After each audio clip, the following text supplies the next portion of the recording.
అందరికీ praise the lord. నేటి వాక్యదానంలో భాగంగా అపోస్తుల కార్యము 16:31. ప్రభువైన యేసునందు విశ్వాసం ఉంచుము, అప్పుడు నీవును నీ ఇంటి వారును రక్షణ పొందుదురు. మనకు రక్షణ ఎలా వస్తుంది? బాప్తీసం తీసుకుంటేనో లేదా పాస్టర్ గారు మన నెత్తి మీద చేయి వేస్తేనో రాదు.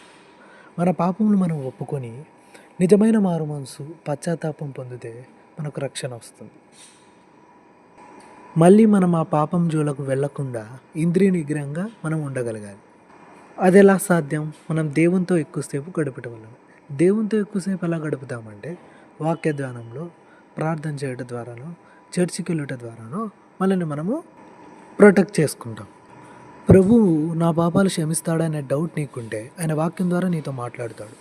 ఏంటంటే మీరు మీ పాపములు ఒప్పుకుంటే నమ్మదగిన వాడు నీతిమంతుడు కనుక సమస్త దుర్నీతి నుంచి మిమ్మల్ని విడిపిస్తాడు. Praise the lord.